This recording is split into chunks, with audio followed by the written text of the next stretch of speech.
നമസ്കാരം. EPRC ബാന്ധവം വീണ വിജയനെ അഴുക്കുള്ളിലാക്കുമോ?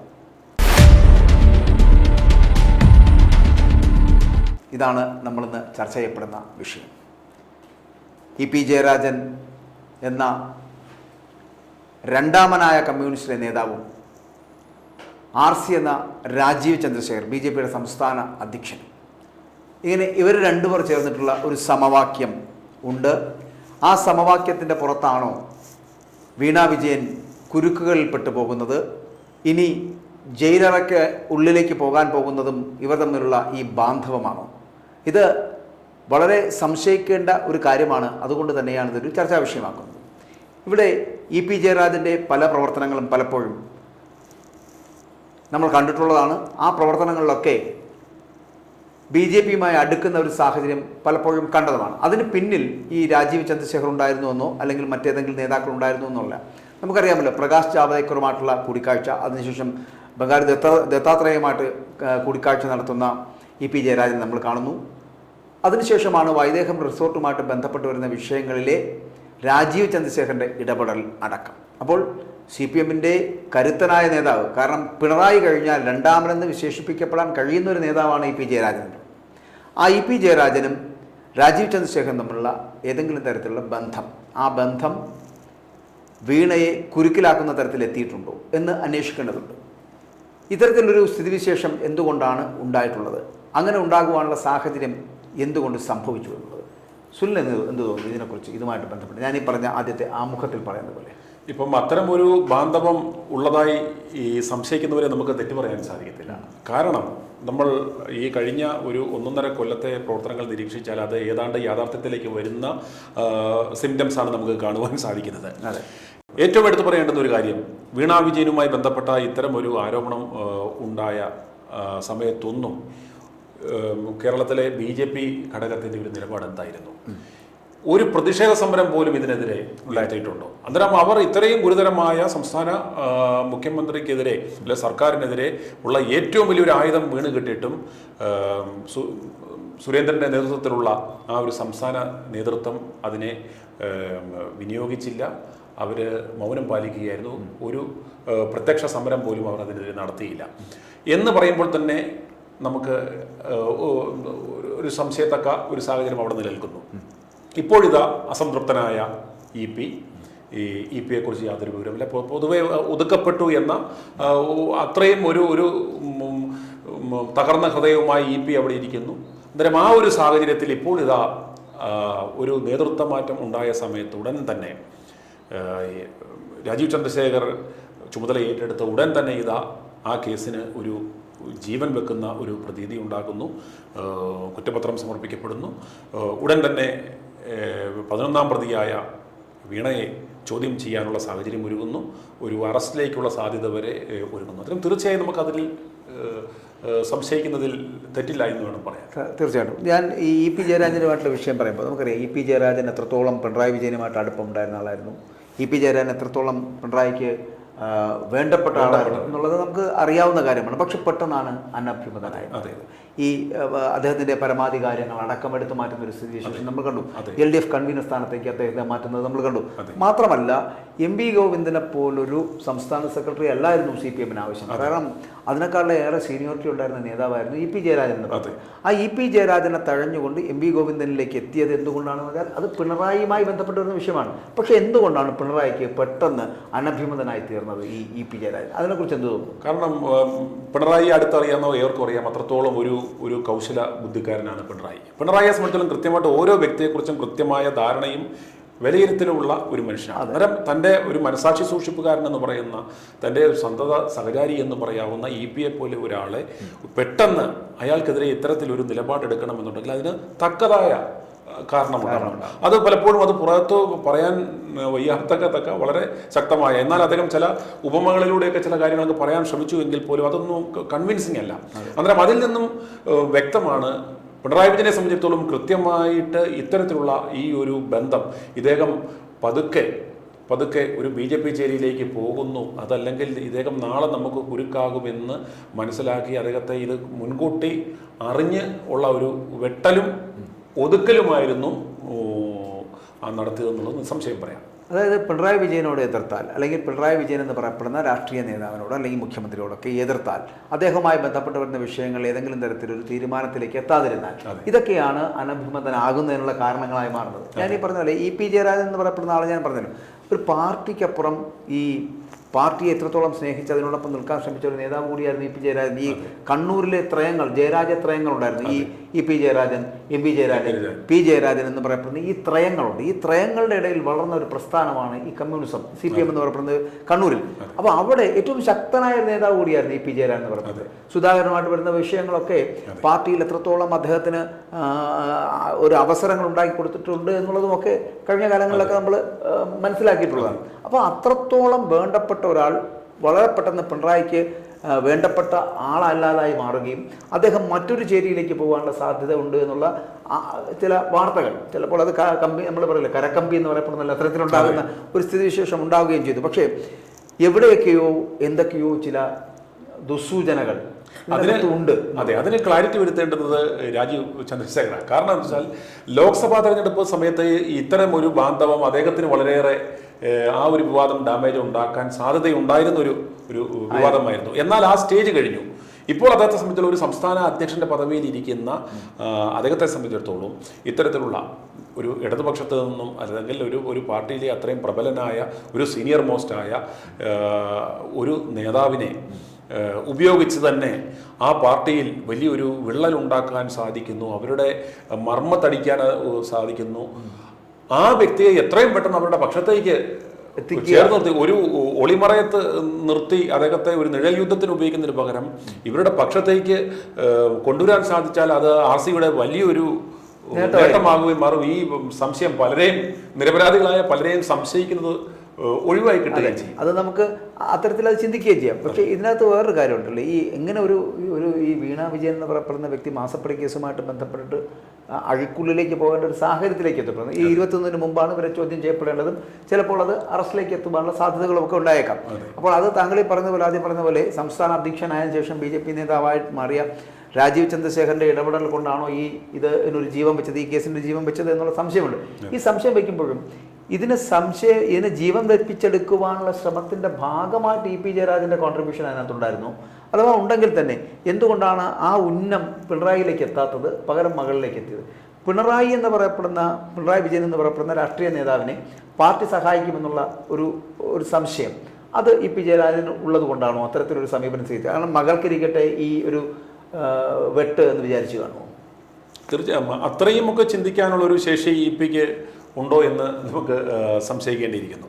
കാരണം ഈ ഒരു അവസരത്തിൽ ഇനിയും ഇതൊരു ഇ.പിയെ സംബന്ധിച്ചിടത്തോളം ഇ.പിക്ക് അറിയാം ഇനി കാര്യമായ, അതായത് ഈ പ്രസ്ഥാനത്തോടൊപ്പം നിന്ന് കഴിഞ്ഞാൽ തന്നെ തനിക്ക് കാര്യമായ ഭാവി ഉണ്ടാകാൻ പറ്റത്തില്ല. പിണറായിയുടെ കാലശേഷം പിണറായിക്ക് കൃത്യമായ വിഷനുണ്ട്.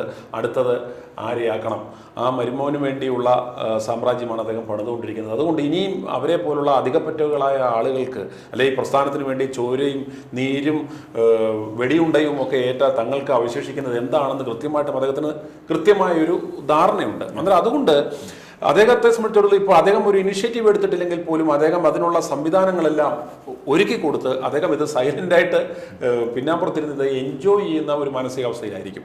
പിന്നെ അതുപോലെ തന്നെ ഈ പറയുന്ന വീണ വിജയനുമായിട്ട് ബന്ധപ്പെട്ട ഒരു കേസിൻ്റെ കാര്യത്തിലാണെങ്കിലും ഇപ്പോൾ RCയിൽ നിന്നും ഇതിൻ്റെ ഒരു ക്രെഡിറ്റ് അടിച്ച് എടുക്കാനുള്ള ഒരു ശ്രമം ഉണ്ടാകുന്നത് നമ്മുടെ ഷോൺ ജോർജിൻ്റെ ഭാഗത്തു നിന്നാണ്. യഥാർത്ഥത്തിൽ ഇതിൻ്റെ പിന്നാമ്പുറ പണികളെല്ലാം കാര്യമായിട്ട് ആത്മാർത്ഥമായി തുടക്കത്തിൽ ചെയ്തത് മാത്യു കുഴൽനാടനായിരുന്നു. അന്നേരം ഈ ഒരു വിഷയത്തെ പൊതുജന സമൂഹത്തിൻ്റെ മുന്നിലേക്ക് എത്തിച്ച് മാധ്യമങ്ങളിൽ അത് ലൈവാക്കി നിർത്തി കൊണ്ടുവന്നത്, ചർച്ചയായി കൊണ്ടുവന്നത് കുഴൽനാടൻ തന്നെയായിരുന്നു. പിന്നീട് അതിനുശേഷം ഒരു ഘട്ടത്തിൽ ഇത് ഷോൺ എത്തി ഇതിനെ അദ്ദേഹത്തിൻ്റെ ഒരു ഹൈജാക്കിയാനൊരു ശ്രമം നടത്തി. അതുപോലെ തന്നെ ഇപ്പോൾ ഈ അടുത്ത ഒരു ഡെവലപ്മെൻറ്റ്സും അതിൻ്റെ ഒരു പിതൃത്വം ഏറ്റെടുക്കുവാനുള്ള ഒരു ശ്രമം ഈ ഷോണും. പക്ഷേ ഈ ഷോണിൻ്റെ കാര്യം പറയുന്നത് എനിക്കൊരു കാര്യം കൂടി പറയാനുള്ളത്, അതായത് ഈ RCയുമായിട്ട് ബന്ധപ്പെട്ടിട്ട് RC ഇപ്പോൾ എന്തായിരുന്നാലും രാജീവ് ചന്ദ്രശേഖർ ഈ പറയുന്ന BJPയുടെ സംസ്ഥാന അധ്യക്ഷനായി കഴിഞ്ഞു. അദ്ദേഹത്തിന് മുമ്പിൽ ഒരുപാട് വെല്ലുവിളികളുണ്ട്. ഒപ്പം തന്നെ വെല്ലുവിളികളോടൊപ്പം തന്നെ അദ്ദേഹത്തിന് ചെയ്യാൻ കഴിയുന്ന ചില കാര്യങ്ങളുണ്ട്. ഒരു ചെറിയ മാറ്റം അല്ലേ, ഇപ്പോൾ BJPക്കുള്ളൊരു ചെറിയ മാറ്റമുണ്ട് എന്ന് നമ്മൾ പറയേണ്ടി. കഴിഞ്ഞ സംസ്ഥാന നേതൃത്വത്തെക്കാളേറെ വേറൊരു തരത്തിലുള്ളൊരു ഒരു മാറ്റം എന്തൊക്കെയോ സംഭവിക്കാൻ പോകുന്നു എന്നൊരു പ്രതീതി തീർച്ചയായിട്ടും ഉണ്ടായിട്ടുണ്ട്. അപ്പോൾ അത് ഒരു ഒരു ഒരു പുതിയ തന്ത്രമാക്കി മാറ്റി, അല്ലെങ്കിൽ അത്തരത്തിൽ ചെയ്ത് മുന്നോട്ട് പോകുവാൻ രാജീവിന് കടമ്പകൾ ഏറെയാണ്. അപ്പോൾ അത്തരത്തിലുള്ള കടമ്പകൾ എന്തൊക്കെയാണെന്നാണ് ഇപ്പോൾ നമ്മുടെ ഒരു അസസ്മെന്റിൽ നമുക്ക് ചർച്ച ചെയ്യാവുന്ന ഒന്നെന്ന് പറഞ്ഞാൽ അദ്ദേഹത്തെ സംബന്ധിച്ചുള്ള ഇപ്പോൾ കേരള ഘടകത്തെ സംബന്ധിച്ചിടത്തോളം ഈ പറയുന്ന പോലെ ഇവർ വിളിച്ച് BJP എന്നായിരുന്നില്ല, ഒരു KJP ഈ സഖ്യം എന്നുള്ള ഒരു ദുഷ്പേര് ഇവർക്ക് ഉണ്ടായിരുന്നു. അത് നമുക്ക് സംശയിക്കാനും പറ്റത്തില്ല. കാരണം പിണറായി വിജയന്റെ ഒരു B ടീം എന്നുള്ള തരത്തിലായിരുന്നു ഇവരുടെ ആ ഒരു കോക്കസ് വർക്ക് ചെയ്തുകൊണ്ടിരുന്നത്. അതുപോലെ തന്നെ ഒരു സംസ്ഥാന അധ്യക്ഷൻ എന്ന നിലയ്ക്ക് എല്ലാവരെയും ഇതിനകത്ത് തന്നെ പല പടലപ്പണങ്ങളുമായി നിൽക്കുന്ന പല ഗ്രൂപ്പുകളെ ഒന്നിക്കാൻ ഒരു സംസ്ഥാന അധ്യക്ഷന്മാർക്കും കഴിഞ്ഞിട്ടില്ല. എന്നാൽ രാജീവ് ചന്ദ്രശേഖരനെ സംബന്ധിച്ചോളം അദ്ദേഹം ഇപ്പോൾ ചുമതല ഏറ്റെടുത്ത ശേഷം നമുക്ക് ശ്രദ്ധിച്ചാൽ ഒരു കാര്യം മനസ്സിലാക്കാവുന്ന ഇത്തരത്തിലുള്ള ഗ്രൂപ്പിന്റെ വക്താക്കളെ അദ്ദേഹം പേഴ്സണലി ഓരോരുത്തരെയും കാണാനുള്ള സമയം അനുവദിച്ചു, ഓരോരുത്തരുമായിട്ടും സംസാരിച്ചു. അവരുടെ ആവശ്യങ്ങൾ കൃത്യമായിട്ട് ഞാൻ പരിഹരിച്ചു കൊടുക്കാമെന്നുള്ളൊരു ഫീൽ അദ്ദേഹം ഒരു ഉറപ്പ് കൊടുത്തു എന്നൊരു പ്രതീതി അവർക്കുണ്ടാക്കി. അതുകൊണ്ട് തന്നെ നിങ്ങളോടൊപ്പമുള്ളവർ നിങ്ങളുടെ പ്ലാൻ എന്താണെന്നുള്ള ഡീറ്റെയിൽഡ് ആയിട്ട് വരാൻ അവരെ പറഞ്ഞു വിട്ടു. അങ്ങനെ എല്ലാവരും വളരെ ഹാപ്പി ആയിട്ട് പോയി. തങ്ങളൊരു ഒതുക്കപ്പെടത്തില്ല, കോണറിയപ്പെടത്തില്ല എന്നുള്ള ഏതാണ്ട് ഒരു ഫീല് കിട്ടി. അങ്ങനെ അവർ കാര്യമായിട്ട് അവരവരുടെ മേഖലയിൽ പോയി വർക്ക് ചെയ്യാനുള്ള ഒരു അവസരം കൊടുത്തു. ഇതും രാജീവ് ചന്ദ്രശേഖരൻ്റെ ഒരു തന്ത്രമാണ്. കാരണം അദ്ദേഹത്തെ സംബന്ധിച്ചുള്ള മലയാളം അദ്ദേഹത്തിന് അത്ര ഒരു ഫ്ലുവൻ്റ് അല്ല. പിന്നെ അതുപോലെ നമ്മുടെ ഈ ഒരു ഇരുത്തം വന്ന അദ്ദേഹത്തെ ഒരു സീസൺഡ് പൊളിറ്റീഷ്യൻ ആയിരുന്നില്ല. അദ്ദേഹം ഒരു ആസ് എ ബിസിനസ് മാൻ അദ്ദേഹത്തെ സംബന്ധിച്ചോളം അദ്ദേഹത്തിൻ്റെതായ ഒരു ബോഡി ലാംഗ്വേജും അദ്ദേഹത്തിൻ്റെ ഒരു കമ്മ്യൂണിക്കേഷൻ സ്റ്റൈലും ഒക്കെ ഒരു പൊളിറ്റീഷ്യൻ്റെതല്ല. അന്നേരം ഒരു പൊളിറ്റീഷ്യൻ്റെതായ ഒരു പദം വന്നിട്ടില്ല അദ്ദേഹത്തിന്, ഒരു കൈയടക്കമില്ല. അതുകൊണ്ട് തന്നെ ചില ഈ ഇറിറ്റേറ്റിംഗ് ചോദ്യങ്ങൾ ഇദ്ദേഹം എക്സ്പെക്ട് ചെയ്യാത്ത, അദ്ദേഹത്തിന് സന്തോഷകരമല്ലാത്ത ചോദ്യങ്ങൾ വരുമ്പോൾ ഇദ്ദേഹം പെട്ടെന്ന് പൊട്ടിത്തെറിക്കാനുള്ള സാധ്യതയുണ്ട്. അതിനോട് പ്രോപ്പറായിട്ട് റെസ്പോണ്ട് ചെയ്യാതിരിക്കാനുള്ള സാധ്യതയുണ്ട്. ഈ അപകടമെല്ലാം പക്ഷേ മറ്റാരേക്കാളും മനസ്സിലാക്കുന്ന ഒരു വ്യക്തി RC തന്നെ. അന്നേരം തൻ്റെ ഈ ഷോർട്ട് കമ്മിങ് കൃത്യമായിട്ടും ഇദ്ദേഹം അസസ് ചെയ്തുകൊണ്ട് തന്നെ ഇദ്ദേഹം പുറകോട്ട് വലിഞ്ഞ ഒരു സ്ട്രാറ്റജിസ്റ്റ് അല്ലെങ്കിൽ ഒരു നേതാവ് എന്ന നിലയിലേക്ക് ബാക്കിലേക്ക് മാറി തൻ്റെ കുതിരകളാക്കി ഈ ഇടിച്ചിടിച്ച് കസരമൂഹികളായിട്ട് നിൽക്കുന്ന ഈ മുറിവേറ്റ ഹൃദയവുമായി നിൽക്കുന്ന ആളുകൾക്കെല്ലാം കൃത്യമായിട്ട് അവർ ഒരു വർക്കിംഗ് സ്പേസ് ഇദ്ദേഹം ഉണ്ടാക്കി കൊടുത്തു. അവർക്ക് അവിടെ വർക്ക് ചെയ്യാനുള്ള ഒരു ഫ്രീഡം കൊടുക്കുന്നു. അവിടുന്ന് റിസൾട്ട് ഞാൻ അസസ് ചെയ്യും എന്ന തരത്തിലേക്ക് ഒരു ഫ്രീഡം കൊടുക്കുമ്പോൾ ഏതാണ്ട് ആ ഒരു ഇനീഷ്യൽ ഒരു ഇഷ്യൂ ഉണ്ടാകാൻ സാധ്യത. പക്ഷേ അന്നേരവും ഇത്രയും ബുദ്ധിമാനായ രാജീവ് ചന്ദ്രശേഖറിന് ചില മണ്ടത്തരം പറ്റിയോ അല്ലെങ്കിൽ അദ്ദേഹത്തിന് അശ്രദ്ധ ഉണ്ടായോ എന്ന് തോന്നാൻ പറ്റാവുന്ന ചില കാര്യങ്ങൾ രണ്ട് വ്യക്തികളിലുണ്ട്. ഞാൻ അതാണ് നേരത്തെ പറഞ്ഞത്. അങ്ങനെ ഒരു വെല്ലുവിളി രാജീവിന്റെ മുമ്പിലുണ്ട്. ഈ ഇപ്പൊ പറഞ്ഞ പോലെ ഈ കോർപ്പറേറ്റ് സംവിധാനത്തിന്റെ ഒരു അവസ്ഥ അദ്ദേഹം ഈ പാർട്ടിയിൽ ഇംപ്ലിമെന്റ് ചെയ്യുന്നത്. അതാണ് ഇപ്പൊ നമുക്ക് ഇതിനകത്ത് കാണാൻ കഴിഞ്ഞിട്ടുള്ളത്. കാരണം അത് വളരെ നല്ലതാണ്. കാരണം അങ്ങനെ വ്രണിത ഹൃദയതായിട്ടുള്ള അല്ലെങ്കിൽ മുറിവേറ്റ ഹൃദയത്തോട് എത്തിയിട്ടുള്ളവർ ചിലപ്പോൾ മാറി നിന്ന് സഞ്ചരിച്ചു കഴിഞ്ഞാൽ അത് പാർട്ടിക്ക് ദോഷം ചെയ്യും. പക്ഷെ അവരെയൊക്കെ കൂടി ഉൾപ്പെടുത്തി ഇപ്പൊ താങ്കൾ പറഞ്ഞ പോലെ ഈ ചതുരംഗക്കളത്തിലെ ഓരോ കരുക്കളാക്കി മാറ്റി അവരെ കൊണ്ട് യുദ്ധം ചെയ്യിപ്പിക്കുന്ന തരത്തിൽ അല്ലെങ്കിൽ അവരെ കൊണ്ട് ഷീൽഡാക്കി മാറ്റുന്ന തരത്തിലേക്കുള്ള ഒരു ശ്രമം നടത്തി അവർ തന്നെ പ്രതികരിക്കട്ടെ, അവർക്ക് പ്രതികരിക്കുവാനുള്ള സ്പേസും കൊടുക്കുന്ന തരത്തിലേക്ക് എത്തപ്പെടുമ്പോൾ സ്വാഭാവികമായിട്ടും BJPയുടെ നേതാക്കൾക്ക് ഒരു തരത്തിലുള്ള കുറവ് തോന്നില്ല, കുറവ് ഫീൽ ചെയ്യില്ല. അപ്പോൾ ബാക്കിയെല്ലാം അസസ് ചെയ്യാനുള്ള കരുത്ത് RCക്ക് ഉണ്ട് താനും. അപ്പോൾ രാജീവ് ചന്ദ്രശേഖരന്റെ നേതൃത്വം ഉണ്ട് താനും. എന്നാൽ ബാക്കിയുള്ളവരെ കൊണ്ട് കാര്യങ്ങൾ കൈകാര്യം ചെയ്ത് എല്ലാവരും ഒരുമിപ്പിച്ച് നിർത്തി കൊണ്ടുപോകാനുള്ള ഒരു തന്ത്രം തന്നെയാണ്. ഒരു വൺ മൻ ഷോയിലേക്ക് ഒതുങ്ങിക്കഴിഞ്ഞാൽ ആ ഒരു വ്യക്തിയിലേക്ക് ഒതുങ്ങി ഇപ്പോൾ കണ്ടല്ലോ. ഇപ്പൊ ശോഭാ സുരേന്ദ്രൻ ഒരു സൈഡിലൂടെ പറയുമ്പോഴത്തേക്കും മീഡിയ അറ്റൻഷൻ കിട്ടുന്നു. സുരേന്ദ്രൻ ഒരു സൈഡിൽ നിന്ന് സംസാരിക്കുമ്പോൾ മീഡിയ അറ്റൻഷൻ കിട്ടുന്നു. MD രമേശ് ഒരു സൈഡിൽ നിന്ന് സംസാരിക്കുന്നു. ഇങ്ങനെ maximum media share, media attention എല്ലാവർക്കും ഗ്രാബ് ചെയ്യാൻ അവർക്ക് ചെയ്യാൻ കഴിയുന്നുണ്ട്. അതൊരു തന്ത്രം തന്നെയാണ്. അത്തരത്തിൽ അത് കൊണ്ടുവന്നു കഴിഞ്ഞാൽ BJPയുടെ സാധ്യതകൾ എന്ന് പറയുന്നത് വളരെ വലുതാണ്. പക്ഷെ അവിടെ RC ശ്രദ്ധിക്കേണ്ട ചില കാര്യങ്ങളാണ് ഞാൻ പറഞ്ഞത്. വെല്ലുവിളികൾ, താങ്കൾ ഇപ്പോൾ പറയാൻ ഉദ്ദേശിക്കുന്ന ചില വെല്ലുവിളികളുണ്ട്. ആ വെല്ലുവിളികളെ പരിഹരിക്കപ്പെടേണ്ടതല്ലേ? ആ വെല്ലുവിളികൾ കൂടുതൽ പരിഹരിക്കപ്പെട്ടാൽ മാത്രമേ BJPക്ക് രക്ഷയുള്ളൂ, അല്ലേ? അതിലെ ഏറ്റവും സുപ്രധാനമായ ഒരു വെല്ലുവിളി എന്ന് പറയുന്നത് നമുക്ക് ഏവർക്കും അറിയാം. ഈ PC ജോർജും മകൻ ഷോൺ ജോർജും. അന്നേരം ഇവരുടെ ഒരു ബാക്ക്ഗ്രൗണ്ട് നമ്മൾ മനസ്സിലാക്കിയാൽ ഇവരൊരിക്കലും ഒരു BJP ഈ അനുഭാവികളോ സനാതന ധർമ്മവുമായിട്ട് ബന്ധപ്പെട്ട ഏതെങ്കിലും ഒരു പ്രത്യേക അനുഭവമുള്ളവരോ ഒന്നുമായിരുന്നില്ല. സീസൺഡ് ആയിട്ടുള്ള നമ്മുടെ സംസ്ഥാനം കണ്ട ഏറ്റവും സീസൺഡ് ആയിട്ടുള്ള സ്വാർത്ഥരായിട്ടുള്ള ഒരു പൊളിറ്റീഷ്യനാണ് ഈ PC ജോർജ്. ആദ്യം KM മാണിയോടൊപ്പം നിന്നു, അതിനുശേഷം PJ ജോസഫിനോടൊപ്പം നിന്നു, പിന്നെ ജനപക്ഷം എന്ന് പറഞ്ഞൊരു ഒരു പക്ഷം ഉണ്ടാക്കി. അവസാനം ആ ജനപക്ഷക്കാരെല്ലാം കൂടെ അപ്പനെ മകനെയും എടുത്ത് കളയുന്ന അവസരം ഉണ്ടായി. അന്നേരം ഇപ്പോൾ അവസാനം ഇവരെ സംബന്ധിച്ചുള്ള നിൽക്കക്കള്ളി ഇല്ലാതെ, അതുപോലെ തന്നെ ലവ് ജിഹാദ് എന്ന് പറഞ്ഞ ഇപ്പോൾ ഇഷ്യൂ ഉണ്ടാക്കുന്നു. ശരിക്കും ഇതിൻ്റെ ആദ്യത്തെ ക്രിയേറ്റേഴ്സ് ഇവർ വേണമെന്ന്. ആദ്യമേ SDP അതുപോലെ PDPയോടൊപ്പം ഒക്കെ നിന്ന് ഈരാറ്റുപേട്ടയിൽ ഇവർ അവരുടെ ഭാഗമായി നിന്ന് അത്തരത്തിലുള്ള സംവിധാനങ്ങൾ വന്നു കഴിഞ്ഞപ്പോൾ അങ്ങനെയുള്ള വിവാഹങ്ങൾക്ക് പോലും ഒത്താശ ചെയ്തു കൊടുത്ത ആളുകളാണ് ഇവർ രണ്ടുപേരും എന്ന് ഇവർ മറന്നുപോയി. ഇവരുടെ എത്രയോ അത്തരത്തിലുള്ള പ്രസംഗങ്ങൾ നമ്മൾ നേരത്തെ കൊടുത്തിരിക്കുന്നു. അങ്ങനെയുള്ളൊരു അവസരത്തിൽ നിന്നും ഇപ്പോൾ കളം മാറി അവിടെ സ്വന്തം തട്ടകത്തിൽ നിലനിൽപ്പില്ലാതായി വന്നപ്പോൾ പ്രാണരക്ഷാർത്ഥം ഓടി അഭയം പ്രാപിച്ചതാണ് ഇപ്പം BJP-യിലെ ഈ ബെഗർ ഹാവ് നോ ചോയ്സ് എന്ന് പറഞ്ഞ പോലെ, യാചകന് ചോയ്സ് ഇല്ല എന്ന് പറഞ്ഞ പോലെ അവർക്ക് വേറൊരു ചോയ്സ് ഇല്ല. കാരണം വീടിന് വെളിയിലിറങ്ങി നിൽക്കാൻ പറ്റാത്തൊരവസ്ഥ ഉണ്ടായി കഴിഞ്ഞപ്പോഴത്തേക്കും ഇവരെ സംബന്ധിച്ചുള്ള ഒരു കണ്ടീഷനും ഇല്ലാതെ അൺകണ്ടീഷണലായിട്ട് ഈ PC ജോർജിന്റെ ഭാഷയിലെടുത്ത് ഞാൻ വേണമെങ്കിൽ അവിടെ ബാത്റൂം ക്ലീൻ ചെയ്യാൻ വേണേലും നിൽക്കാവുന്ന എനിക്കൊരു പദവി ഞാൻ ആഗ്രഹിച്ചിട്ടില്ല എന്ന് ഇദ്ദേഹം തന്നെ പറഞ്ഞു വന്ന അഭയാർത്ഥികളായി, കെട്ടും കെട്ടി അഭയാർത്ഥികളായി വന്ന് കയറിയ രണ്ടുപേരാ. പക്ഷേ ഇവരെ എത്രത്തോളം രാജീവ് ചന്ദ്രശേഖരന് മനസ്സിലാക്കാൻ സാധിച്ചിട്ടുണ്ട് എന്നുള്ളതാണ്. അന്നേരം അദ്ദേഹത്തിൻ്റെ ഒരു തെറ്റിദ്ധാരണ ഇവിടുത്തെ ന്യൂനപക്ഷ സമുദായാംഗങ്ങളായ ക്രൈസ്തവരുടെ ഒരു റെപ്രസെൻറ്റേറ്റീവ്സ് ആണ് ഇവർ. എല്ലാ ക്രൈസ്തവ സഭകളും ഇവരുടെ ചൊൽപ്പടിയിലാണ്. അവരുടെ ക്രൈസ്തവരുടെ ഒരു മുഖമാണ്. ക്രൈസ്തവരെ സംബന്ധിച്ചിടത്തോളം വളരെ അക്സെപ്റ്റബിൾ ആയിട്ടുള്ള രണ്ട് പേഴ്സണാലിറ്റികളാണ് ഇവർ.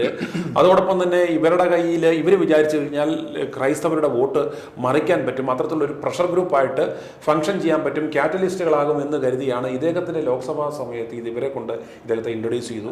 അത് രാജീവ് ചന്ദ്രശേഖരൻ തന്നെ ഒന്ന് അസസ് ചെയ്താൽ മതി, എത്രത്തോളം പണം ഇവരെ കൊണ്ട് അത്തരം ഒരു ഓപ്പറേഷൻ നടത്തി പോയി എന്ന് ഇദ്ദേഹം തന്നെ ഒന്ന് അസസ് ചെയ്ത് കഴിഞ്ഞാൽ തന്നെ ഇവരുടെ റേഞ്ച് മനസ്സിലാകും. അന്നേരം ഇവരെ സംബന്ധിച്ചിടത്തോളം ഇവരുടെ കുടുംബാംഗങ്ങൾ പോലും കൂടെ നിൽക്കാത്ത, സ്വസമുദായം വെറുക്കുന്ന, നാട്ടുകാർ വെറുക്കുന്ന, യാതൊരു തരത്തിലുള്ളൊരു ബാക്കപ്പും ഇല്ലാത്ത രണ്ട് മാരണങ്ങളാണ് ഇവരെന്ന് ഇദ്ദേഹം ഇത്രയും ബുദ്ധിമാനായി ഇദ്ദേഹം മനസ്സിലാക്കിയില്ല. 40-50 വർഷം ഈ പാർട്ടിക്ക് വേണ്ടി, BJP-ക്ക് വേണ്ടി ചോരയും നീരും ഒഴുക്കിയ അവരുടെ കഴിവിനെക്കുറിച്ചോ അവരുടെ ലെവൽ ഓഫ് അവർ ഇന്റലിജൻസ് ഒക്കെ ഡിബേറ്റബിൾ ആയിട്ടുള്ള ക്വസ്റ്റ്യൻസ് ഉണ്ടാവാം. പക്ഷേ അത്രയും ആത്മാർത്ഥമായിട്ട് നിൽക്കുന്ന ആളുകളെ പോലും തടഞ്ഞ് ഇന്നലെ വന്ന് കയറിയ ഈ കുലംകുത്തികളായ അപ്പ കാണുന്നതിനെ അപ്പാന്ന് വിളിക്കുന്ന ഈ അപ്പനെയും മോനെയും ഇവർക്ക് ഒരു അഭയസ്ഥാനം കൊടുക്കുകയും ഇവർക്ക് ഇപ്പോൾ ഇതാണ് ഇദ്ദേഹത്തിന് ദേശീയ നാഷണൽ എക്സിക്യൂട്ടീവിലേക്ക് അവസരം PC-ക്ക് കൊടുക്കുന്നു. അതുപോലെ മകനെ സംബന്ധിച്ചിടത്തോളം മകനും ഇപ്പോൾ ജനറൽ സെക്രട്ടറി സ്ഥാനം വരെ കൊടുക്കാൻ പറ്റാവുന്ന തരത്തിലേക്ക് വരുന്നു.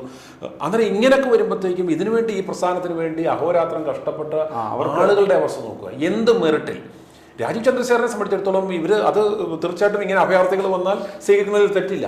പക്ഷേ ഒരു മിനിമം സ്പേസ്, ഒരു 5 കൊല്ലം അല്ലെങ്കിൽ ഒരു 10 കൊല്ലം ഒരു മേഖല കൊടുത്തിട്ട് അവിടെ 2 കൊല്ലം വർക്ക് ചെയ്ത് ഒരു റിസൾട്ട് കാണിക്കാൻ പറ്റാവുന്ന ഒരു അവസരം ഉണ്ടാക്കിയിട്ടാണെങ്കിൽ അണികൾക്ക് പോലും ശരിയാ, നമ്മളോടൊപ്പം ഒരു മറ്റു കമ്മ്യൂണിറ്റി നിർത്താം, വിശ്വസനീയമായിട്ട് നമ്മളോട് വന്നു, അന്നേരം അവനെ നമ്മുടെ ചേർത്ത് നിർത്തേണ്ടത് നമ്മുടെ കടമയാണ്. ഇതുപോലെ പലരും വന്നാലേ നമുക്ക് രക്ഷയുള്ളൂ. അതുകൊണ്ട് അവൻ വരട്ടെ, അവൻ നമ്മളോട് ഒന്ന് പ്രവർത്തിക്കട്ടെ, അവൻ അവരോട് ബ്ലെൻഡായി അവരോടൊപ്പം നിന്ന് പ്രവർത്തിച്ച് ഒരു കോൺഫിഡൻസ് ഗെയിൻ ചെയ്ത് റിസൾട്ട് ഉണ്ടാക്കുന്ന ഘടകത്തിലേക്ക് വന്നു കഴിഞ്ഞാൽ അടുത്ത സ്റ്റെപ്പിലേക്ക് കൊടുക്കുക, പ്രൊമോട്ട് ചെയ്യുക. പക്ഷേ ഇത് ഓളോപ്പ് സഡൻ എന്ന് പറഞ്ഞാൽ ഇത് ആത്മഹത്യാപരമാണെന്ന് അതിന് മനസ്സിലാക്കാം. കറക്റ്റ്. ഈ പറഞ്ഞ പോലെ ഈ 2 മാരണങ്ങൾ എന്ന് പറയുന്നത് പോലെ ഇത് 2 പേർ മാത്രമല്ല ഇദ്ദേഹത്തിന്റെ വെല്ലുവിളി എന്ന് പറയുന്നത്. അതിനെക്കാട്ടും വലിയൊരു വെല്ലുവിളിയുണ്ട്. ഈ തൃശ്ശൂരിൽ നിന്ന് നമ്മൾ തിരഞ്ഞെടുക്കപ്പെട്ട് വിട്ട സുരേഷ് ഗോപി, അദ്ദേഹത്തിനും ഇതുപോലത്തുള്ള പ്രശ്നങ്ങളുണ്ട്. അദ്ദേഹം തലവേദന ഉണ്ടാക്കുന്നു. അല്ല, ഇത് മുമ്പ് സുരേഷ് ഗോപി അല്ലെങ്കിൽ ആ അത്തരത്തിലുള്ള ആ MP-യെ കുറിച്ച് പറയുമ്പോൾ, അല്ലെങ്കിൽ ആ നേതാവിനെ കുറിച്ച് പറയുമ്പോൾ, അല്ലെങ്കിൽ ആ സിനിമാ നടനെ കുറിച്ച് പറയുമ്പോൾ കുറച്ചുകൂടി അംഗീകരിച്ചിരുന്നവരായിരുന്നു. ആ അംഗീകാരമായിരുന്നു ഇദ്ദേഹത്തിന് വോട്ടായിട്ട് മാറി അദ്ദേഹത്തിന് അവിടെ വിജയിപ്പിച്ചു വിട്ടത്. അതിനകത്ത് മറ്റ് പൊളിറ്റിക്കൽ തന്ത്രങ്ങൾ പലതും ഉണ്ടെങ്കിൽ കൂടി, പക്ഷെ അങ്ങനെ വിജയിപ്പിച്ചു വിട്ട ആ അദ്ദേഹം ഇപ്പോൾ കാണിക്കുന്ന ഈ കോമാളിത്തരങ്ങളൊക്കെ മാധ്യമങ്ങളെ കാണുമ്പോൾ കാണിക്കുന്നതാവട്ടെ, ജനങ്ങളോട് കാണിക്കുന്നവരാകട്ടെ, അവിടെ വിജയിച്ചു വന്ന അമ്മമാരോട് കാണിക്കുന്നതാകട്ടെ, ഇതൊക്കെ തന്നെ അവിടുത്തെ ജനങ്ങളിൽ നിന്ന് അകലുവാനേ സഹായിക്കൂ. അല്ലെങ്കിൽ ഈ പറയുന്ന പോലെ ഒരു ഏതെങ്കിലും തരത്തിലുള്ള ഒരു അടുപ്പം ഉണ്ടാക്കാൻ BJP-ക്ക് കഴിയില്ല. BJP-യും പാർട്ടിയും ഒക്കെ അകന്നകന്ന് പോകും, ജനങ്ങളിൽ നിന്ന് അകന്നു പോകുന്നൊരു സാഹചര്യം ഉണ്ടാകും. അവിടെയും രാജീവ് ചന്ദ്രശേഖരൻ്റെ ഒരു ഇടപെടൽ അത്യാവശ്യമാണ്. കാരണം അത്തരത്തിലൊരു ഇടപെടൽ ഉണ്ടായില്ല എങ്കിൽ സുരേഷ് ഗോപിയെ പോലുള്ള ഒരു MP-യെ സഹിക്കുവാനുള്ള കരുത്തൊന്നും കേരളത്തിനെ പോലൊരു സംസ്ഥാനത്തിനില്ല, തൃശ്ശൂർ പോലൊരു ജില്ലയ്ക്കില്ല, അല്ലേ? അത്തരത്തിലുള്ള ഒരു ലോക്സഭാ മണ്ഡലത്തിലെ ഒരു MP ഇത്തരത്തിൽ കാണിക്കുന്ന കോമാളിത്തരങ്ങൾ, അല്ലേ? അങ്ങനെ തന്നെ അത് പറയാൻ അത്രയും ഗതികളാണ്. അത്രയുള്ള ആ കോമാളിത്തരങ്ങളും കൂടി എനിക്ക് തോന്നുന്നു നിലയ്ക്ക് നിർത്തേണ്ടതുണ്ട്. അത്തരത്തിൽ നിലയ്ക്ക് നിർത്തിയാൽ മാത്രമേ ഈ പാർട്ടിയെ കുറച്ചുകൂടി ഒരു ചട്ടക്കൂട്ടിനുള്ളിലേക്ക് കൊണ്ടുവരാൻ ആർസിക്ക് കഴിയൂ എന്ന് തോന്നുന്നുണ്ടോ? തീർച്ചയായിട്ടും ഗുവാർ പറഞ്ഞുകൊണ്ട് ഞാനത് പൂർണ്ണമായിട്ട് യോജിക്കുന്നു. ആർസിയുടെ രണ്ടാമത്തെ വലിയ വെല്ലുവിളി എന്ന് പറയുന്നത് ഈ സുരേഷ് ഗോപി എന്ന ഒരു ഫാക്ടറാണ്. കാരണം അദ്ദേഹം ഇപ്പോൾ കളിച്ച് കളത്തിന് വെളിയിലേക്ക് പോയി എന്ന് പറയുന്ന പോലെ പാർട്ടിക്ക് അകത്തും കൊള്ളത്തില്ല പുറത്തും കൊള്ളത്തില്ലാത്ത ഒരു അവസ്ഥയിലേക്ക് ഇദ്ദേഹം മാറിപ്പോയിരിക്കുക. അന്നേരം അദ്ദേഹത്തെ പാർട്ടിക്ക് അധീനനാക്കിയില്ല എങ്കിൽ, നിയന്ത്രണ വിധേയനാക്കിയില്ല എന്നുണ്ടെങ്കിൽ ഇവരുടെ ഈ എടുക്കുന്ന ഈ എഫേർട്ടിനെ എല്ലാം നള്ളിഫൈ ചെയ്ത് കളയും. കാരണം ഇത്തരത്തിലുള്ള പോസിറ്റീവായിട്ടുള്ള പ്രവർത്തനങ്ങൾ ഒരു ഭാഗത്ത് നിന്ന് ഇദ്ദേഹം ബാക്കിയുള്ള ഇടഞ്ഞു നിൽക്കുന്ന എല്ലാവരെയും ഒരു ചരടിൽ കോർത്ത് ഒരു യൂണിറ്റി ഉണ്ടാക്കാൻ ശ്രമിക്കുമ്പോൾ ഇദ്ദേഹം ഇത്തരത്തിലുള്ള കൗണ്ടർ പ്രൊഡക്റ്റീവായിട്ടുള്ള പ്രവർത്തനങ്ങളുമായി പോയി കഴിഞ്ഞാൽ അദ്ദേഹം ആ ഒരു ഉണ്ടാകുന്ന ഡാമേജ് എന്ന് പറയുന്നത് തൃശ്ശൂർ എന്ന് പറയുന്ന ഒരു മണ്ഡലത്തിൽ മാത്രമല്ല, അത് കേരളത്തിലും ദേശീയ തലത്തിലും തന്നെ ഒരു BJPക്ക് ഒരു മോശം പ്രതിച്ഛായ ഇതിലേക്ക് പോകുന്ന തരത്തിലേക്കുള്ള, അല്ലെങ്കിൽ ഇവർ ഈ ബിൽഡപ്പ് ചെയ്ത് കൊണ്ടിരുന്ന ഇതിനെ നള്ളിഫൈ ചെയ്യുന്ന തരത്തിലുള്ള പ്രവർത്തനങ്ങളായി അറിഞ്ഞോ അറിയാതെയോ മാറുന്നു. പക്ഷേ അത് സുരേഷ് ഗോപി പോലും അറിയുന്നില്ല എന്നുള്ളതാണ് അതിനകത്തെ അപകടകരം. സാധാരണഗതിയിൽ ഒരു മണ്ടത്തരം പറ്റിയാൽ, ഒരു മിസ്റ്റേക്ക് പറ്റിയാൽ സ്വയം റിയലൈസ് ആയിട്ട് എനിക്കൊരു പാടിച്ചു പറ്റി.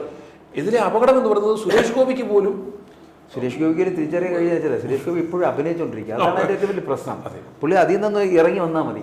ഈ അഭിനയത്തിൽ നിന്നൊക്കെ ഇറങ്ങി വന്ന് താഴെത്തട്ടിൽ വന്ന് ഞാൻ MP ആണ്, ജനങ്ങളുടെ പ്രതിനിധിയാണ് എന്നൊക്കെയുള്ള കാര്യം ഒന്ന് മനസ്സിലാക്കിയാൽ എനിക്ക് തോന്നുന്നു കുറച്ചുകൂടി ജനങ്ങളുമായി ഇന്ററാക്ട് ചെയ്യാൻ പറ്റും. ആ വാക്കം ഇപ്പം ഗവർണർ പറഞ്ഞ പോലെ ആ ഒരു വാക്കം അദ്ദേഹം ഇപ്പോൾ ഇദ്ദേഹത്തിന്റെ സംഭാഷണങ്ങളും പ്രവർത്തനങ്ങളും പാളാൻ കാരണം പറഞ്ഞാൽ ഇദ്ദേഹം ശോഭിച്ചിട്ടുള്ളത് നല്ല തിരക്കഥാകൃത്തിന്റെയും നല്ല സംവിധായകന്റെയും കീഴിലാണ്. അന്നേരം അദ്ദേഹത്തിന് ഇപ്പോൾ വേണ്ടുന്നത് നല്ലൊരു തിരക്കഥാകൃത്തും നല്ലൊരു സ്ക്രിപ്റ്റ് റൈറ്ററും നല്ല സംവിധായകനും വേണം. അന്നേരം ആർസിക്ക് അന്നേരം അങ്ങനെ ഒരു അധിക ചുമതലയും കൂടെ ഏറ്റെടുക്കേണ്ടി വരും. കാരണം ഇദ്ദേഹത്തിനുള്ള സ്ക്രിപ്റ്റ് തയ്യാറാക്കണം, ഇദ്ദേഹത്തിന് പ്രോപ്പറായിട്ടുള്ള ഡയറക്ഷൻ കൊടുത്ത് ഇദ്ദേഹത്തെ കൃത്യമായിട്ടും ഇദ്ദേഹത്തിന് ഒരു അഭിനയിക്കുകയാണെന്ന് പറഞ്ഞ് പൂന്ത് വിളയാടാനായിട്ട് വിടുകയും, പക്ഷേ സ്ക്രിപ്റ്റ് അനുസരിച്ചും ഡയറക്ഷൻ അനുസരിച്ചും മാത്രം അഭിനയിക്കാൻ വിട്ടു കഴിഞ്ഞാൽ ഇതിനെ പോസിറ്റീവായിട്ട് അദ്ദേഹത്തിന് ഉപയോഗിക്കാം. അന്നേരം അദ്ദേഹത്തിന്റെ ആ ഒരു ഡയറക്ടോറിയൽ സ്കില്ലൂടെ രാജീവ് ഉപയോഗിക്കേണ്ടി വരും. പക്ഷേ അതിനുള്ള കുഴപ്പമെന്ന് വെച്ച് കഴിഞ്ഞാൽ രാജീവ് ഇങ്ങനെ ഒരു വടിയും എടുത്ത് ഇയാളുടെ പുറകെ നടക്കുന്ന ഒരു സ്ഥിതിശേഷത്തിലേക്ക് എത്തപ്പെടും എന്നുള്ളതൊരു ഗതികേടാണ്. അതുണ്ടാകാതിരിക്കണമെങ്കിൽ സ്വയം തിരിച്ചറിയുക എന്നുള്ളത് മാത്രമാണ് സുരേഷ് ഗോപിക്ക് മുന്നിലുള്ള ഒരു മാർഗം എന്ന് പറയുന്നത്. സ്വയം തിരിച്ചറിയപ്പെട്ടില്ല. അതായത് ഈ ചില ഈ പേഴ്സണാലിറ്റി ഡിസോർഡേഴ്സ് എന്ന് പറയുന്നത്, ഈ പറഞ്ഞ ഡുവൽ പേഴ്സണാലിറ്റി അല്ലെങ്കിൽ മൾട്ടിപ്പിൾ പേഴ്സണാലിറ്റി ഡിസോർഡേഴ്സ് എന്നൊക്കെ പറയുന്ന ചില അവസരങ്ങളിൽ എന്ന് പറഞ്ഞാൽ ഈ നിൽക്കുന്ന നിപ്പിൽ അവർക്ക് പോലും ഈ ഓരോ അവസ്ഥാന്തരങ്ങളിലേക്ക് മാറി മാറി പോകുന്ന അവസ്ഥ എന്ന് പറയുന്നത് അവരുടെ പോലും നിയന്ത്രണ വിധേയമായ അതാണ് ഈ മാധ്യമപ്രവർത്തകരുടെ മുമ്പിലേക്ക് എത്തപ്പെടുമ്പോൾ ഈ ലൈറ്റുകൾ അല്ലെങ്കിൽ ക്യാമറ എല്ലാം ഓണാണ് എന്നുള്ള കാര്യമെങ്കിലും ഇദ്ദേഹം ഒന്ന് ഓർക്കണം. ഈ സമയത്തിന് അദ്ദേഹം കാട്ടിക്കൂട്ടുന്ന ഈ വേറെത്തരങ്ങൾ, കോമാളിത്തരങ്ങൾ ഇത്തരത്തിൽ പരിഹസിക്കപ്പെടുകയുള്ളൂ അതിനകത്ത്, അല്ലേ? യഥാർത്ഥത്തിൽ സുരേഷ് ഗോപി BJP സംബന്ധിച്ചിടത്തോളം ഒരു ബാധ്യതയായി മാറി. യഥാർത്ഥത്തിൽ ഒരു ആ വേർഡ് തന്നെ നമുക്ക് ഒരു ബാധ്യതയായി മാറി. അന്നേരം ഇതിന്റെ ഡാമേജ് മിനിമൈസ് ചെയ്യാൻ വേണ്ടി ഇനിയും സഹിച്ചല്ലേ പറ്റത്തുള്ളൂ. അന്നേരം അതുകൊണ്ട് ഇതിനെ എങ്ങനെ ഈ ഡാമേജ് മിനിമൈസ് ചെയ്യാൻ പറ്റും, ഈ പറഞ്ഞ പോലെ എന്തെങ്കിലും ഷോക്ക് ഒബ്സർവർ എന്ന് പറഞ്ഞ പോലെ ഇദ്ദേഹത്തെ കൊണ്ട് അപകടം ഉണ്ടാകാതിരിക്കാൻ പറ്റാവുന്ന എന്തെങ്കിലുമൊക്കെ കുഷൻ എഫക്ട് കൊണ്ടുവരണം. ഇനിയുള്ളത് എന്തൊക്കെ വേണമെങ്കിലും അവരുടെ സ്ട്രാറ്റജിസ്റ്റ് ആണത് തീരുമാനിക്കേണ്ടത്. തീർച്ചയായിട്ടും. അപ്പോൾ ഇതിനകത്ത് ഇപ്പോൾ നമ്മൾ പറഞ്ഞു വരുമ്പോൾ നമ്മൾ ആദ്യം സൂചിപ്പിച്ചതുപോലെ ഈ വീണയുമായി ബന്ധപ്പെട്ട വിഷയങ്ങളാണ്. പക്ഷേ RCയുടെ കൂടെ പറയേണ്ടി വരുന്നത് RC ഇതിനകത്ത് എത്രത്തോളം കരുത്തനാണ് എന്നുള്ളത് കൂടിയാണ്. അപ്പോൾ RCയുടെ ആ ഇടപെടലുകൾ ഉണ്ടായാൽ ഈ പാർട്ടിക്ക് കുറച്ചുകൂടി കരുത്തുണ്ടാകാൻ കഴിയും, അവർക്ക് കുറച്ചുകൂടി നന്നായിട്ട് ഇവിടെ പെർഫോം ചെയ്യാൻ പറ്റും. ഒപ്പം തന്നെ EP-യുടെ വിഷയവുമായിട്ട് ഇതിനകത്ത് കണക്ട് ചെയ്യപ്പെടുമ്പോൾ EP പലപ്പോഴും ഞാൻ നേരത്തെ പറഞ്ഞല്ലേ ഈ ലോക്സഭാ തിരഞ്ഞെടുപ്പ് സമയത്താണെങ്കിൽ കൂടിയും ഇങ്ങനെ ഈ ജാവദേക്കറുമായിട്ടുള്ള കൂടിക്കാഴ്ചയും ഒപ്പം തന്നെ ദത്താത്രേയമായിട്ടുള്ള കൂടിക്കാഴ്ചയും ഒക്കെ ചർച്ചയായിട്ടുണ്ട്. എന്തുകൊണ്ടായിരിക്കും ഇത്തരത്തിൽ RSS ബാന്ധവമുള്ളവരെ BJP ബാന്ധവമുള്ളവരെയൊക്കെ അവർ കാണുന്നത് എന്നുള്ളൊരു ചോദ്യം അന്നേ തുടങ്ങിയ ചോദ്യമാണ്. ഒപ്പം തന്നെ ഇപ്പോൾ രാജീവ് ചന്ദ്രശേഖർ കൂടി എത്തുമ്പോൾ രാജീവ് ചന്ദ്രശേഖർ എന്നുള്ള ഈ പറയുന്ന പോലെ ഒരു വ്യവസായ പാർട്ണറാണല്ലോ, ഇദ്ദേഹമായിട്ട് ബന്ധപ്പെട്ട് നോക്കുകയാണെങ്കിൽ അവരുടെ വിഷയത്തിൽ അത്തരത്തിലുണ്ടാകുന്ന ഒരു സാഹചര്യത്തിൽ ഇനി ഈ ഇപ്പോൾ എന്തായാലും പിണറായിക്ക് അനുഭവത്തിനായി കഴിഞ്ഞു. വീണയുമായി ബന്ധപ്പെട്ട വിഷയങ്ങൾ അത്തരത്തിലുണ്ടായതാണെങ്കിൽ അല്ലെങ്കിൽ ഉണ്ടാക്കിയെടുത്തതാണെങ്കിൽ ഏതെങ്കിലും തരത്തിൽ ഇദ്ദേഹത്തിന് കൂടി അതിനകത്ത് ബന്ധമുണ്ടെന്നുണ്ടെങ്കിൽ ഇനി ഒരിക്കലും കമ്മ്യൂണിസ്റ്റ് പാർട്ടിക്കകത്തേക്ക് അതെ, അദ്ദേഹം സത്യം പറഞ്ഞാൽ അദ്ദേഹം ഇനി അതിനകത്ത് തുടരാതെ, കാരണം ഒരു കേന്ദ്രം ഭരിക്കുന്ന ഒരു പാർട്ടിയാണ്, കൈകൊടുക്കുവാൻ ബിസിനസ് പാർട്ണറായിട്ടുള്ള RC തന്നെ കളത്തിൽ ഇറങ്ങിയിട്ടുണ്ട്. അന്നേരം ഇനിയും ധൈര്യമായിട്ട് ഈ ഒളിച്ചുകളി അങ്ങ് മതിയാക്കി, ഈ മുഖംമൂടിയൊക്കെ മാറ്റി കളത്തിലേക്ക് ഇറങ്ങി കൈകൊടുത്ത് പ്രവർത്തിക്കാനുള്ള അല്ല, അതിൻ്റെ എല്ലാ ഒരു മതേതരത്വം, സോഷ്യലിസം, സമത്വം എന്നൊക്കെ പറയുന്ന ഒരു സിദ്ധാന്തം, ഒരു ആശയം CPM-മായി അത് ബന്ധപ്പെട്ടിട്ടുണ്ട്. മറ്റാരേക്കായാലും അത് കാലഹരണപ്പെട്ടു പോയി, ഇനി പ്രസക്തിയില്ലാതെ മനസ്സിലാക്കിയ ഒരാൾ കൂടിയാണ് EP. അന്നേരം അതുകൊണ്ട് തന്നെ അവസരത്തിനൊത്ത്, കാരണം ഇത് പൊളിറ്റീഷ്യനാണ്, ഇത് മറ്റുള്ള സാംസ്കാരിക പ്രവർത്തനങ്ങളോ മറ്റ് പ്രവർത്തനങ്ങളോ ഒന്നുമല്ല. ഇതിനകത്തെന്ന് പറഞ്ഞാൽ കൃത്യമായിട്ടുള്ള അവസരങ്ങളുടെ വിനിയോഗിക്കലാണ് രാഷ്ട്രീയം എന്നുള്ളത്. അന്നേരം അതുകൊണ്ട് തന്നെ പ്രായമൊന്നും ഇപ്പം ഈ പറഞ്ഞ പോലെ പിണറായിക്ക് ആകാമെങ്കിൽ EP-ക്കും എന്തുകൊണ്ട് ആയിക്കൂടാ? അന്നേരം പ്രായത്തിന്റെ ഘടകങ്ങളൊന്നുമില്ല. അവസാന ഇന്നിങ്സ് ബൗണ്ടറി അടിച്ചിട്ട് ഇറങ്ങി പോകാനുള്ള അവസരമാണ്. അത് അദ്ദേഹം മുതലാക്കി മുന്നോട്ട് പോകാൻ. അപ്പോൾ നമുക്ക് വേറെ ഈ EP-യും RC-യും തമ്മിലൊരു ബാന്ധവമുണ്ട് എന്നുള്ള കാര്യത്തിൽ സംശയമില്ല എന്ന് പറയേണ്ടി വരും. നമ്മുടെ ചർച്ച ഈ അവസാനത്തിലേക്ക് എത്തപ്പെടുമ്പോൾ അങ്ങനെയല്ലേ പറഞ്ഞു. അതെ, നമ്മുടെ ചർച്ച അവസാനിക്കുമ്പോൾ ഒരു ഔട്ട്കമായിട്ട് തന്നെ നമുക്ക് പറയാവുന്നത് അങ്ങനെ ഒരു ബാന്ധവത്തിന്റെ കാര്യത്തിൽ സംശയിക്കേണ്ടത് ആവശ്യമില്ല. അത് സിംറ്റമാറ്റിക് അല്ല, ഇപ്പൊ അതിന്റെ കറക്റ്റ് എവിഡൻസ് ആയോട് വന്നു. ഇനി അതിനെ ഒന്ന് കൺഫേം ചെയ്യുക എന്നുള്ളത് മാത്രമേ ഉള്ളൂ. അത് കൺഫേം ചെയ്യാൻ നമ്മളാരുമല്ല, അത് ചെയ്യേണ്ടുന്നത് EP ആണ്. EP മറ്റേ ബുക്കിന്റെ കാര്യത്തിൽ വന്നു കഴിഞ്ഞപ്പോൾ അത് എൻ്റെ ബുക്കല്ല, എൻ്റെ ബുക്ക് ഇങ്ങനെ അല്ല എന്നൊന്നും പറഞ്ഞ് ഇതിനകത്ത് ഉരുളാൻ പറ്റത്തില്ല. അദ്ദേഹം ഇത് വന്ന് അദ്ദേഹം അക്സെപ്റ്റ് ചെയ്ത് അതിൻ്റെ റിവാർഡോട് അദ്ദേഹം ഏറ്റെടുക്കുക. അത് ഏറ്റെടുക്കുക എന്നുള്ളത് തന്നെയാണ് അദ്ദേഹത്തിനുള്ളത്. അപ്പോൾ ആ റിവാർഡായിട്ട് എനിക്ക് തോന്നിയിട്ടുള്ളത് എന്താണെന്ന് അറിയാമോ? ഈ നമ്മൾ ആദ്യം പറഞ്ഞ പോലെ ദേശീയ പാർട്ടിയാണ്, രാജ്യം ഭരിക്കുന്ന പാർട്ടിയാണ്. ആ പാർട്ടിയിലേക്ക് ഇടമുണ്ട്, കൂട്ടാൻ ആളുണ്ട്, കൂടെ കൂട്ടുവാനും ആൾക്കാരുള്ളപ്പോൾ EP എന്ന് പറയപ്പെടുന്ന ആൾക്ക് BJP എന്ന് പറയപ്പെടുന്നത് അന്യമല്ല എന്ന് പറയേണ്ടി അതില്ലേ? അങ്ങനെ പറഞ്ഞു വെക്കാൻ പറ്റില്ല. കാരണം EP കൂടി എത്തുന്ന ഒരു സാഹചര്യം, കേരളത്തിൽ BJP-യിലേക്ക് എത്തുന്ന ഒരു സാഹചര്യം എന്ന് പറയപ്പെടുന്നത് സംശയമില്ല. അപ്പോൾ EP-യും RC-യും ഒക്കെ ഒരു ബാന്ധവമുണ്ട് എന്നുള്ള കാര്യത്തിൽ സംശയിക്കുന്നതിൽ തെറ്റില്ല കേട്ടോ. അതങ്ങനെ തന്നെ പറയുകയും ചെയ്യാം. കാരണം ഇന്നല്ലെങ്കിൽ നാളെ ചിലപ്പോൾ താമര കയ്യിലെന്തിയ EP-യെ നമുക്ക് കാണേണ്ടി വരും, BJP-കാരനായ EP-യെ. അങ്ങനെ പറഞ്ഞ് അവസാനിപ്പിക്കാം. i2i News, an eye for truth. i2i News subscribe ചെയ്തിട്ടില്ലാത്തവർ ഇപ്പോൾ തന്നെ സബ്സ്ക്രൈബ് ചെയ്യുക. നോട്ടിഫിക്കേഷൻ ലഭിക്കുവാൻ ബെൽ ബട്ടണും അമർത്തുക.